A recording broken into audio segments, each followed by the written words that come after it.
isang intersection sa Quezon Avenue sa Quezon City. Isang rider na beating the red light ang bumulaga at bumangga sa ilang motorsiklo. Ang buong detalye, abangan maya-maya lang.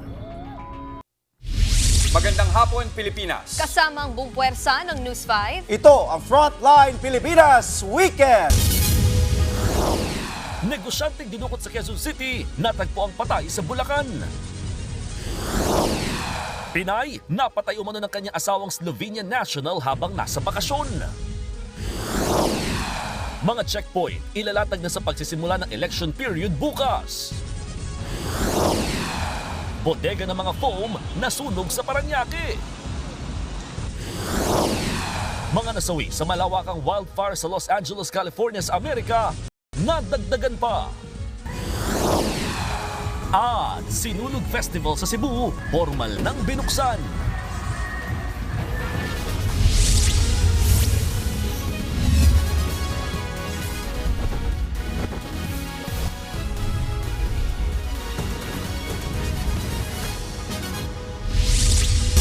Natagpo ang patay ang isang negosyante sa San Jose del Monte, Bulacan. Ang biktima, dinukot, pinagnakawan, saka pinatay. Nasa frontline ng balitang yan, si Nina Ongpauco. Bangkay na ng matagpuan ng isang negosyante na ilang araw nang hinahanap ng kanyang pamilya. Kwento ng mga kaanak, January 5 ng umaga, nang bumiyahe papunta sa kanilang palaisdaan sa Kaluan, Laguna ang biktima para raw magbenta ng mga tilapia. Dala raw ng biktima ang ATM card ng kanyang anak at kanilang sasakyan. Pagdating ng tanghali, nag-text pa siya doon sa anak niya at nanghihingi siya ng pera through GCash. So yung anak niya nag-transfer fund naman. Pero pagdating ng hapon or kinagabihan, hindi na siya makontak. Kinabukasan, nakatanggap ng notification ang anak ng biktima na may withdrawal transaction sa kanyang account na nagkakahalaga ng 100,000 piso mula sa dalawang bangko. Nang i-check sa bangko, nakita sa CCTV na hindi ang biktima ang nag-withdraw. Kaagad nagsagawa ng pursuit operation ng mga pulis at nadakip ang dalawang sospek. Lumabas sa investigasyon na dinukot ng mga sospek ang biktima sa Loyola Heights, Quezon City alas 8 ng linggo. Tinangay rin nila ang sasakyang gamit ng biktima na kalaunan ay nakuha sa Caloocan. May hinihingi sila doon sa matanda at nung hindi niya maibigay, allegedly sinabihan sila nung mastermind na patayin na lang. Sinakal nila at saka isinako sa kanila inilibing.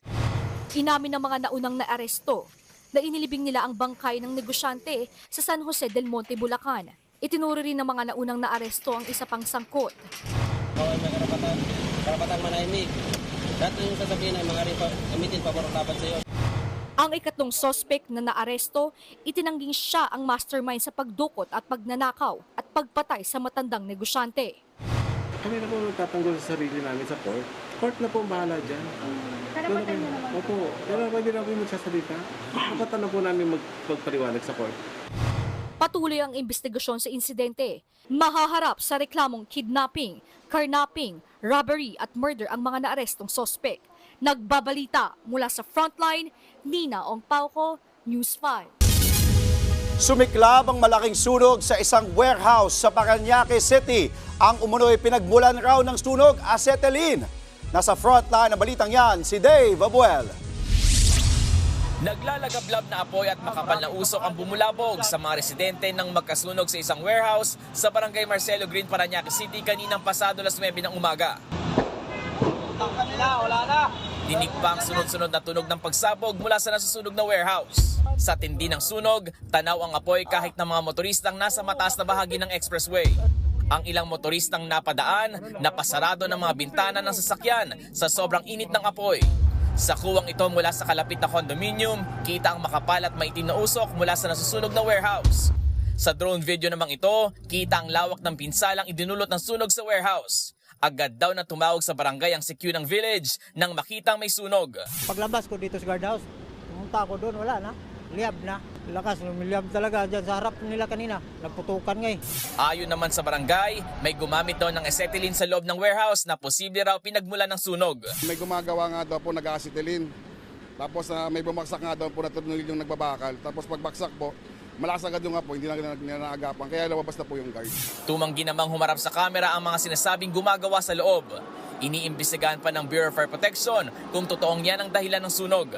Ayon pa sa BFP, mag-iisang taon ng non-operational ang warehouse. Makapal ang naging usok dahil sa nakaimbak na mga foam sa loob. Meron po ako mga nakita na naka-scatter na mga canister ng fire extinguisher. So possible po na nilabanan muna nila yung apoy habang maliit pa lang. Aabot sa 17 million pesos ang pinsala sa ari-arian. Wala namang napaulat na nasugatan o namatay sa insidente. Tuluyang naapol ang sunog pasado alas 11:30 ng umaga. Nagbabalita mula sa Frontline, Dave Abuel, News 5. Patay ang isang bagong kasal na Filipina matapos umanong bugbugin at pagsasaksakin ng kanyang asawang Slovenian national. Nasa isang bakasyon pa ang mag-asawa nang mangyari ang krimen. Nasa frontline ng balitang yan, si Rainiel Pawid. Ito ang Filipinang si Marvil Facturan at kanyang asawang Slovenian national na si Mitja. Kuha ang video noong huling linggo ng Disyembre habang sila'y papunta sa kanilang bakasyon sa Slovenia. Napasayaw pa at bakas ang saya sa mukha ng Pinay. Pero ang mala fairy tale sanang bakasyon na uwi sa isang madugong krimen.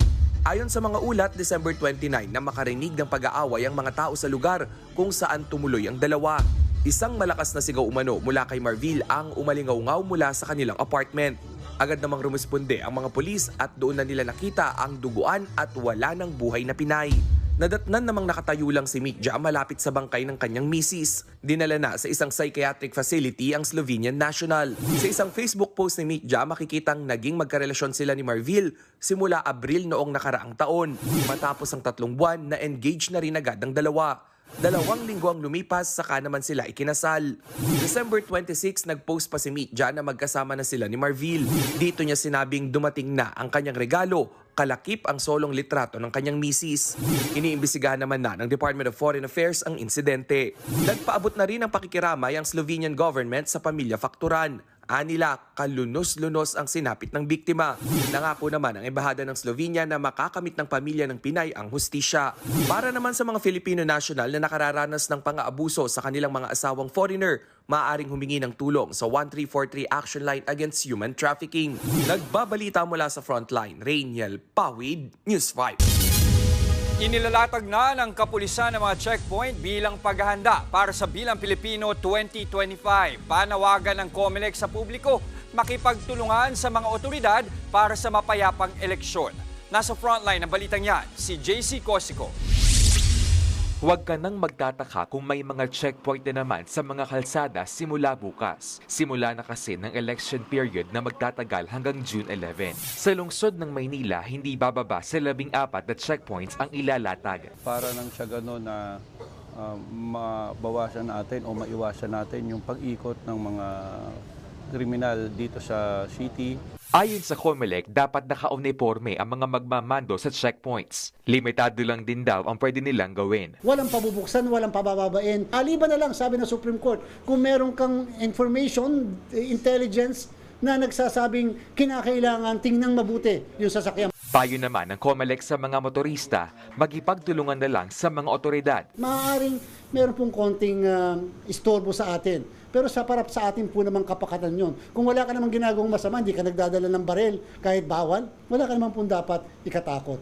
Inaasahan namang mas magiging mahigpit ang pagbabantay sa areas of concern. Mahigit 400 lugar ang binabantayan ng COMELEC. Nasa halos 40 riyan ang nasa red category kung saan posibleng magkagulo. O dyan pong pagiging category na yan o pagkakaroon ng categorization, address po sa COMELEC yan sa PNP at sa Armed Forces upang mag-preposition kami ng mga puwersa para kung sakasakali magkaproblema doon sa red areas of concern, ay meron kagad kami ng mga tatakbo. Bukod sa checkpoints, ipatutupad na rin ang gun ban sa buong bansa. Samantala, kahit sa February 11 pa magsisimula ang kampanya para sa national possessions at March 28 para sa local possessions, nagkalat na ang mga poster ng mga nais kumandidato sa eleksyon. Tali naman daw ang kamay ng COMELEC dyan dahil sa unang araw pa lang ng kampanya sila ituturing ng mga kandidato. Pero maaari na raw itong ipatanggal ng mga lokal na pamahalaan depende sa kanilang mga ordinansa. Kung lagpas naman sa itinakdang sukat o nakapaskil sa mga public property, dapat tanggalin ang mga yan 72 hours o 3 araw bago magsimula ang mismong kampanya. Or else, we will disqualify because you are not compliant and following COMELEC rules and procedure. So again, don't have a second thought. We will make your lives difficult. Kung ako kandidato, sa 3 days, tatanggalin ko na kaysa magka-problema pa ako. Hindi na rin daw uubra kung magpapalusot na hindi naman mismong kandidato ang nagkabit niyan. Pero sa huli, ang taong bayan pa rin daw ang magpapasya sa mga taong iluluklok sa pwesto. Kayo po ang magdidesisyon dyan. Mahaba pa po ang panahon na to. Tingnan natin yung karakter ng mismong ihahalal natin. Kung nagkamali ka na nung nakaraan, magkakamali ka pa ba naman sa susunod? We deserve the people that we elect. Nagbabalita mula sa Frontline, JC Cosico, News 5. Sa iba pong balita, mas murang imported rice ang mabibili sa merkado simula January 20. Kasunod po yan ng ipatutupad na maximum suggested retail price o MSRP na 58 pesos kada kilo. Nasa frontline ng balitang yan si Elaine Fulgencio. 38 pesos hanggang 65 pesos. Ganyan ang presyohan ng kada kilo ng imported rice ngayon sa merkado. Pero simula sa January 20, magiging 58 pesos na lang ang pinakamataas na presyo niyan dahil sa ipatutupad ng Department of Agriculture na maximum suggested retail price o MSRP sa imported na bigas. Para ito sa 5% broken na well milled at regular milled rice. Layon daw nitong mabalanse ang presyo ng imported na bigas sa merkado. Pero hindi pa man ito na ipatutupad, ang ilang rice retailers nangangamba dahil baka wala na raw silang kitain sakaling ibaba ng husto ang presyo. Hiling ng mga retailers sa pamahalaan. Ang amin po lang hinihirit sa kanila ay dahil lang sa kanilang standard na yan ay meron po din may mga Japanese rice, may red rice at saka may black rice at saka itong black rice o brown rice. At hari nawa ay kanilang pagbigyan din ng magandang presyo. Paglilinaw naman ng Department of Agriculture, hindi kasama sa MSRP ang Japanese rice, black rice at malagkit. Yung MSRP nga pala is for imported rice only, no? Tsaka doon sa, clarification lang, yung MSRP is only for regular, well-milled, or ordinary type na imported rice. Ayon sa DA, ipatutupad muna ito sa Metro Manila at kada buwan ay pag-aaralan ng presyo para masigurong naaayon ito sa galaw ng presyo sa world market. Ipaaalis na rin ang mga brand ng bigas na nagiging dahilan daw ng mga nananamantala. Kailangan makita nung consumer na hindi nila nakikita yung brand sa imported, nakikita lang na yung type, quality, origin. Suportado naman ito ng mga mamimili gaya ni Nanay Liza. Malaking bagay na raw ang nabawas na 2 piso sa kada kilo ng binibili niyang bigas. Makakatulong tapos malaking bagay na rin. Masarap kainin, medyo malambot, medyo okay rin sa panlasa. Pero ayon sa samang industriya ng agrikultura o SINAG, dapat mas mababa pa raw sa 58 pesos ang MSRP lalo't malaki ang ibinaba ng presyo ng ilang imported rice sa world market. Pwedeng mababa pa kasi bumaba yung world market price ng Thailand sa $495 per metric ton. Yung Vietnam is nasa $475 per metric ton. So we should compute it again para at least malaman yung landed cost and makompute yung presyo dun sa suggested retail price. Mag-iikot naman ng DA at Department of Trade and Industry o DTI sa mga pamilihan para matiyak na sumusunod ang mga retailers at kung kinakailangan magpatupad ng price ceiling na irerekomenda raw nila sa Pangulo. Nagbabalita mula sa Frontline, Elaine Fulgencio, News 5. Patuloy ang pagmamatsyag ng Philippine Coast Guard sa barko ng China Coast Guard na nasa karagатang sakop ng Zambales. Sa video ng PCG kahapon, niradyohan ng BRP Teresa Magbanwa ang naturang barko ng China. Patuloy raw babantayan ng PCG ang ating teritoryo alinsunod sa utos ni Pangulong Bongbong Marcos. Pagtitiyak ng PCG, hindi nila hahayaang mapahamak ang mga mangingisdang Pinoy sa ating exclusive economic zone. Matatanda ang nababahala raw ang palasyo sa iligal na presensya ng barko ng China sa ating karagatan. Ayon naman sa China, naaayon sa batas ang kanilang pagpapatrolya kahit nasa loob ng teritoryo ng Pilipinas. Nagkaroon po ng balasahan sa hanay ng kapulisan epektibo simula kahapon. Si Brigadier General Jean Fajardo ay itinalaga bilang bagong director ng Central Luzon Police. Si Fajardo ang nagsisilbing tagapagsalita ng PNP. Pinangalanan din bilang acting director ng Zamboanga Peninsula Police si Brigadier General Roel Rodolfo at si Brigadier General Red Maranan bilang director ng Central Visayas Police. Habang si Brigadier General Joey Masauding ang bagong Deputy Director ng PNP Directorate for Controllership. Sa ulat panahon po mga kapatid, walang bagyong namamataan sa loob at labas ng Philippine Area of Responsibility pero posible po ang mga pag-ulan sa ilang bahagi ng bansa ngayong weekend. Sa forecast ng Pag-asa, patuloy na magdudulot ng malamig na panahon at pananandali ang pag-ulan ang Northeast Monsoon o amihan, partikular dito sa Metro Manila, sa Cagayan Valley, Cordillera Administrative Region, Aurora, Quezon at nalalabing bahagi ng Luzon. Magiging maulan din sa Visayas, sa Bicol Region at Mimaropa, bunsod naman ng shear line o tagpuan ng mainit at malamig na hangin.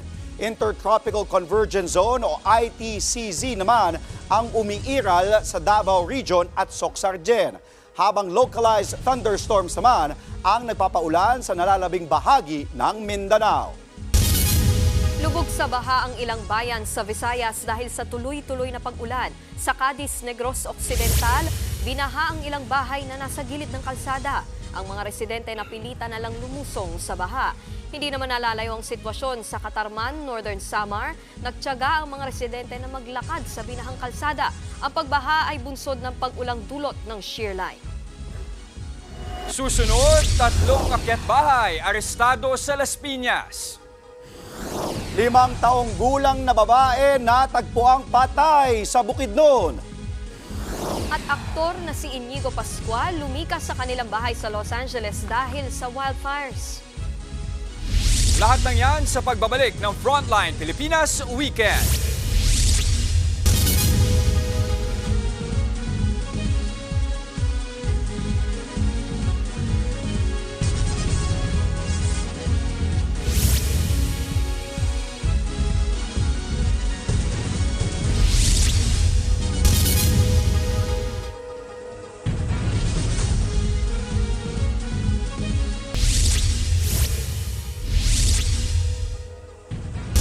Bugbog ang inabot ng 3 lalaki matapos looban ang isang ibinebentang bahay sa Las Piñas. Ang mga sospek nagtago pa sa kisame ng maabutan ng mga taga-barangay. Nasa frontline ng balitang yan si Faith Del Mundo. Itsurang dinaanan ng buhawi ang loob ng ibinebentang bahay na ito sa Las Piñas. Nitong Martes, napansin daw ng gwardiya na may pumasok sa nasabing bahay. Tumawag siya ng mga taga-barangay, ganun din tinawagan nila yung may-ari ng bahay para i-check kung sino yung pumasok dun sa bahay. At nung pinasok nila yung bahay, nakita nila na naransak na yung looban ng bahay, gulo-gulo na yung gamit. Nakita na may mga gamit nang nawawala. Sinearch nila yung bahay at nakita nila yung 3 suspect na nagtatago sa ceiling. Nang makababa mula sa kisame, bugbog ang inabot ng 3 suspect.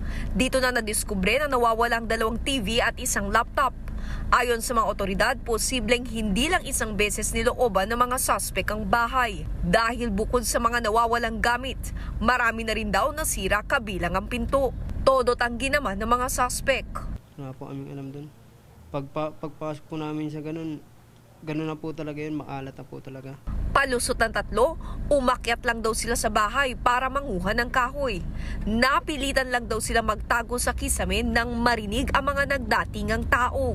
Sa ngayon, inaalam natin kung may grupo itong tatlong ito kasi yung isa dun sa tatlo is medyo bata pa. Kalalaya lang daw nitong Disyembre ng dalawa sa mga suspect dahil sa mga kasong malicious mischief at trespassing. Humihingi po kami ng tawad sa may-ari. Sinampahan na ng reklamong robbery at malicious mischief ang mga suspect na nakakulong na ngayon sa Las Piñas Police. Nagbabalita mula sa Frontline, Faith Del Mundo, News 5.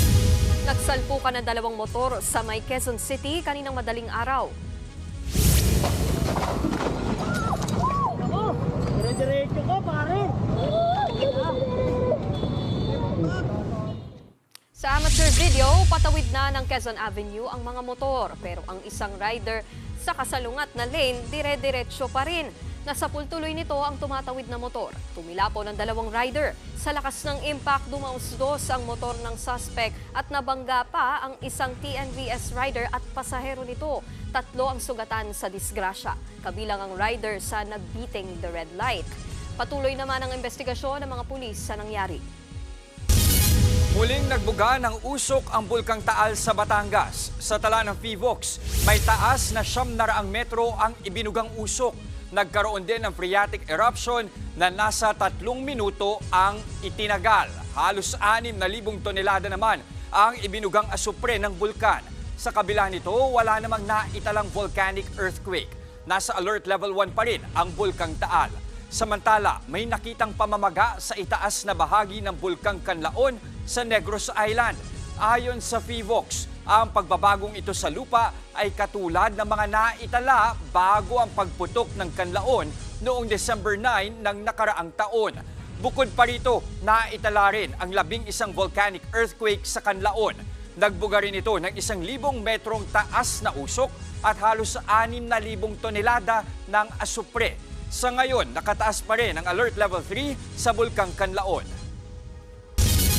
Sa ibang balita, ilang kahong naglalaman ng marijuana ang nasabat sa isang bodega sa Las Piñas. Itinago pa ang mga yan sa ilalim ng mga ukay-ukay.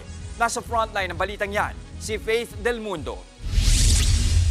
Kahong-kahong mga dried marijuana ang natagpuan sa isang warehouse na ito sa isang forwarding company sa Barangay Pamplona 3, Las Piñas City noong Martes. Tinatayang aabot ang mga ito sa halagang 6 million pesos.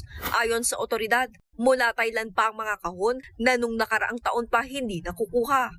Ang mga bagahe nakadeklara bilang mga damit at noodles. Nakahalo siya doon, ukay-ukay, noodles, biscuits. Halimbawa, may laman na damit, tapos nakasiksik yung mga bricks ng marijuana. Meron nagbigay ng tip sa atin, ni-report no mga nandogaling doon sa forwarding company, kung saan sinabi nila na meron silang na-discover na mga illegal drugs dun sa parcel, mga balikbayan boxes na ipinadala sa kanila from Thailand. So, chinek yun ng ating mga operatiba ng Drug Enforcement Unit at napag-alaman nga na naglalaman yun ng marijuana leaves na may mga fruit toppings. Iniimbestigahan na kung saan nagmula at kung kanino dapat i-deliver. Chinek nila kung saan dapat i-deliver. Wala nang mga tao doon sa apartment. Tapos tinatawagan din nila yung kung sino dapat yung consignee nun. Hindi na rin nila makontak. Sa ngayon, nakikipag-coordinate tayo dito sa forwarding company kung sino yung dapat na pagdadalhan at iniimbestigahan natin ngayon kung ano yung pagkakakilanlan nitong mga taong supposed to be na magre-receive nitong mga balikbayan boxes na ito. Paalala ng otoridad, hindi pa legal ang paggamit ng marijuana sa bansa kaya mahigpit pa ring ipinagbabawal ito. Dito sa ating bansa, wala pang batas na nagpapahintulot na gamitin natin ang marijuana or any other illegal drugs na kinikonsider natin para gamitin para sa kanilang paggagamot or yung for medicinal purposes. Kung sakaling may mga kahinahinalang parcel tulad nito, mainam daw na i-report agad sa kapulisan. Nagbabalita mula sa Frontline, Faith Del Mundo, News 5. Patay na ng matagpuan ang nawawalang 5 taong gulang na bata sa Bukidnon. Base po sa investigasyon, niyaya raw ng ilang bata ang biktima para maglaro hanggang sa nawala na ito. Agad iniulat sa pulis ang pagkawala ng bata. Kaninang umaga, natagpuan ang bangkay ng bata sa tubuhan sa likod ng isang mall. Wala na itong saplot. mismong may-ari ng tubuhan ang nakakita sa bangkay. Natagpuan naman sa tambakan ng basura sa Tacloban City ang isang fetus. Naagnas na ito nang makita ng isang mangangalakal sa loob ng isang eco bag. Nasa punerarya na ang fetus. Inaalam pa kung sino ang posibleng nag-iwan nito sa tambakan. Samantala, isa pang fetus ang natagpuan din sa banyo ng isang mall sa Tuguegarao City. Nakita ng isang utility personnel ang fetus na nakasilid sa karton ng sapatos. Tinatayang 7 buwang gulang pa lang ang fetus na agad inilibing ng mga otoridad. Tinamaan ng H5N2 bird flu ang ilang pato sa Camarines Norte. Pero kinatay na ang mga ito kaya contained na raw ang outbreak. Nasa frontline ng balitang yan si Kari Cator. May H5N2 bird flu outbreak na sa Pilipinas. Yan ang iniulat ng World Organization for Animal Health matapos magpositibo sa virus ang 15 sa higit 400 backyard ducks sa bansa. Ang H5N2 ay isang klase ng avian influenza o mas kilala bilang bird flu na tumatama sa mga ibon kabilang ang mga manok, pato at iba pa. Nobyembre ng nakaraang taon daw nang tinamaan ng virus ang mga pato sa Talisay, Camarines Norte. Nitong Disyembre lamang ito na kumpirma. Pero sabi ni Agriculture Secretary Francisco Chu Laurel, contained na ang outbreak sa Pilipinas at wala rin daw napaulat na hawaan. Meron H5N2 na tumama sa atin, pero konti lang. Pero ang tinamaan hindi manok, pato. Pero na-contain naman at kinakatay.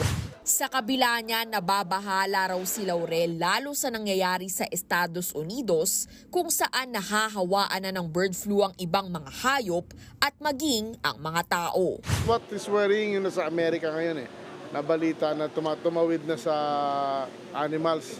Tapos meron pang news kami nakita na tumawid sa tao. Nauna nang sinabi ng DA na hindi kasing bilis kumalat ng H5N2 ang karaniwang H5N1 bird flu. Mas mababa rin daw ang tsansang mahawaan ng mga tao ng virus. Pagtitiyak ng DA, patuloy ang pagpapatupad ng biosecurity measures kontra bird flu. Nagbabalita mula sa Frontline, Kari Cator, News 5. Pinabulaanan ng Department of Health ang kumakalat na post online tungkol umano sa mga individual na nagbabahay-bahay na kumukuha raw ng sample ng dugo para sa blood testing. Pero contaminated daw ang injection ng HIV virus. Sa pahayag ng ahensya, maituturing daw itong fake news. Kinumpirma rin daw ng Philippine National Police na panakot lang daw ito sa publiko at wala itong basehan. Paalala ng DOH sa publiko, huwag basta-basta nagpapakalat ng mga post online. Dagdag pa ng ahensya, tiyaking mula sa mapagkakatiwalaang source ang mga nababasa online at galing mismo sa ahensya ng gobyerno at social media nito. Susunod, malawakang wildfire sa Los Angeles, California sa Amerika, patuloy na inaapula. Menor de edad, patay matapos mataganan ng traktora sa India. At Blackpink Rosé at aktor na si Evan Mock spotted together sa Hawaii. Huwag po kayong bibitiw mga kapatid. Magbabalik ang Frontline Pilipinas Weekend.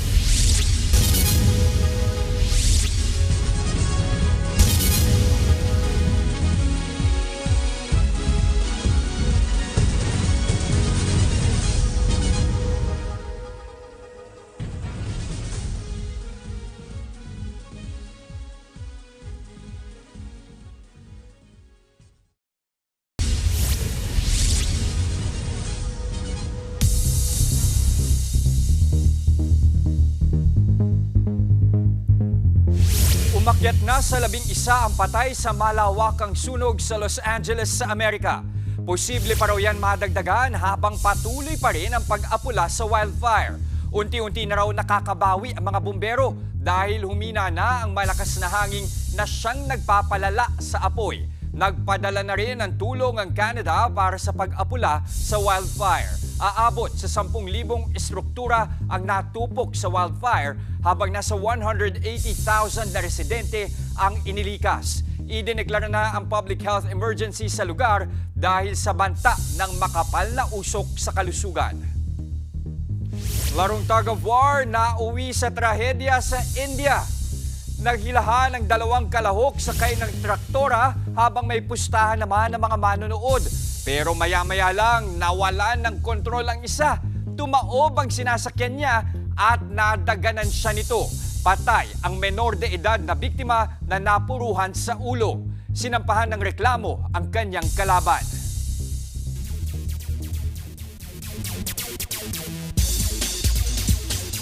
Dahil pa rin sa lumalaking wildfire sa California, suspendido na ang ilang laro sa NBA. Kabilang sa mga kinansela muna ang laban sana ng San Antonio Spurs at Los Angeles Lakers. Gaganapin dapat yan sa LA. Bukod dito, ipinagpaliban na muna ang tapatan ng Charlotte Hornets at LA Clippers. Ayon sa mismo sa liga, gusto lang nilang tiyakin na ligtas ang kanilang fans. Mahalaga rin na mabigyan ng sapat na atensyon at tulong ang mga nasunugan ng wildfire. Kaya naman nag-donate ng $1 million ang NBA sa iba't ibang charity nang makatulong sa mga nasunugan.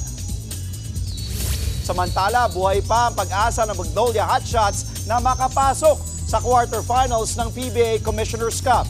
Yan po ay matapos nilang talunin ang Terra Firma Jeep kagabi, 89-84. Bumida si Ricardo Ratliff na nagtala ng 32 points at 14 rebounds para sa Hotshots. Para kay Coach Chito Victolero, must win na ang bawat laro para sa team. Lalo pat ito palang ang kanilang 3rd win of the conference. Habang ang Terra Firma wala pa ring panalo. Sa Game 2 naman, isang malaking 4th quarter ang nilaro ng Meralco Bolts para manalo kontra sa NLEX Road Warriors. May 24 points at 11 rebounds ang import na si Akil Mitchell para pangunahan ang Bolts. Dikit ang laro sa unang 3 quarter bago ang 28-13 run ng Meralco sa 4th. Final score, 105-91.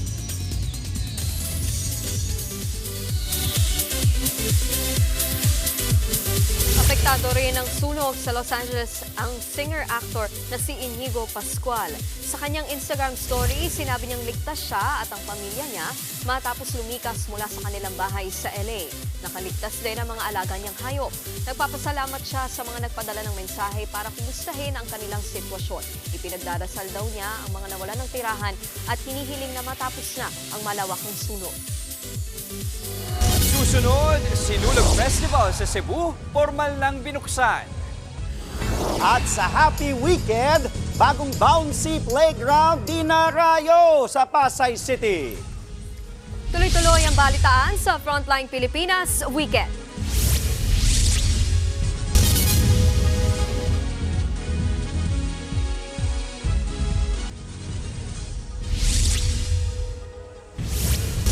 Libo-libong deboto at mga turista ang nakiisa sa pasisimula ng selebrasyon ng Sinulog Festival sa Cebu.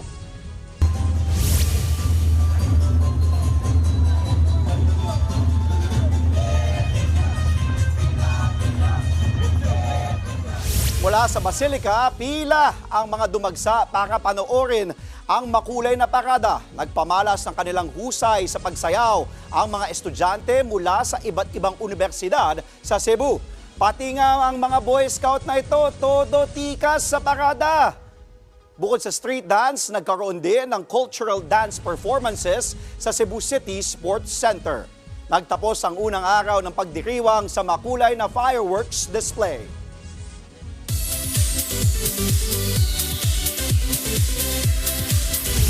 From P-pop to K-pop, iniintriga rin ng netizens ang litrato ni na Blackpink member Rosé at aktor na si Evan Mock.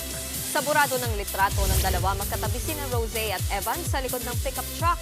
Ayon sa netizens, nag-celebrate ng New Year si Rosé kasama si Evan at pamilya nito sa Hawaii. Hinala tuloy nila, may something sa kanilang dalawa.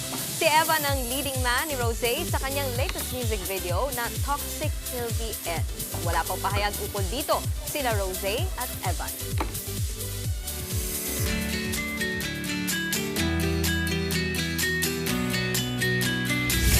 Nakailang linggo na ba tayo sa 2025? Isa, dalawa? Dalawa. Dalawa na. Pangalawa na. Correct. Natutupad ba yung goals nyo? Lalo fitness goals. Ano ba fitness goals nyo this year? Ako tuloy lang, walang kanin. Wow, okay Kaunting yun. dagdag lang sa Maganda ton. yan, Kailangan mo pa ba magbawas ng kanin? Kaya nga Ikaw, eh. Andre. Tuloy lang natin. Parang yung kanin mo sa amin napupunta. Well, sa akin. Ang Kasi resident fit din to runner, eh. resident Fit din to Oh, eh. ikaw ba? Ano bang goals mo this Eh di year? yun pa rin, tumakbo ng marathon kasi hindi pa ako nakakatakbo ng Feeling ko marathon. tayo, puro ano 42K. lang tayo, maintain eh. Oo. Maintenance lang. Pero ito, napakasipag nito. Ito talaga. Doon po sa Sustain mga... ko lang. Oo, Boksingero sa mga pa to. Jess De Los Santos fans. Ika nga ni Tita Dimples eh. Wow. Thirst trap pa yummy. Hindi, pero Follow nyo na brother, lang po ikaw, siya. natutupad ba? Yeah, sustained naman yan from Talaga? last year. Kasi yung last year ko yung consistent ako. So now, natutupad ko pa rin na 4 days sa gym, 2 araw sa boxing. Wow, Ayan. kahit nag-good morning bayan ka ng alas 4 ng Oo, umaga? yes. Ay, di ikaw na. Pero ito, kung physical activity ang hanap while having fun, pwedeng subukan itong bagong adventure sa Pasay City. Bounce and play ang peg, kaya tsak na pagpapawisan ka, baka pwede nyo subukan ha. Silipin natin yan kasama ating weekend buddy na si Mondi Lopez.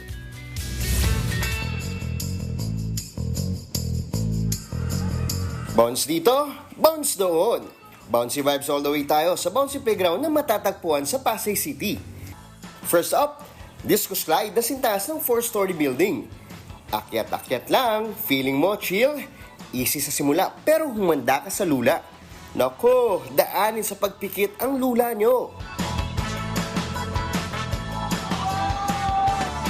Nako, napakasisiw lang nung naginawa ko. Pero hindi, mahirap siya. Parang kalahati ng buhay mo. May iwan mo sa taas. Next, Super Shroom inspired by the iconic video game na Super Mario. Huwag hayaang makapunta sa tuktok ang iyong kalaro sa Crazy 8. Kung competitive ka, patok sa'yo ang Hippo Chomp. Para miyan makakuha ng bola, while nakastrap ng harness. For little ones naman, nariyan ang Tiny Town. Bukod sa pag-bounce, pwede ka rin mag-jump o twist sa DC Dots. Okay naman, nag-enjoy. I-ready ng water gun sa Galactic Snatcher. Hindi rin kumpleto ang play experience kung hindi ka sasabak sa obstacle course ng Retro Rush. Game ako rito. Ayoko na nagpapatalo sa anumang palaro.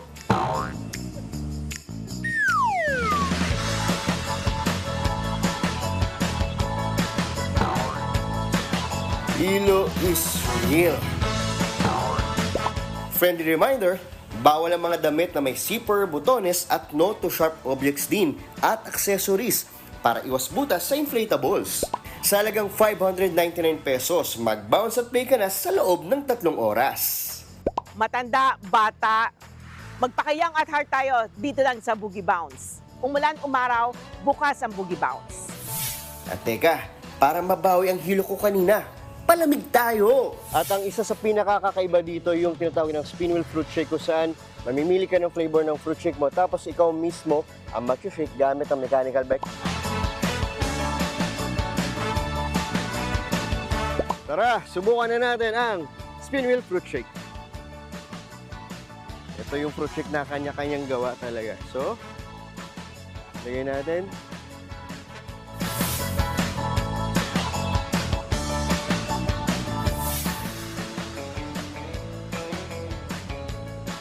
Refreshing.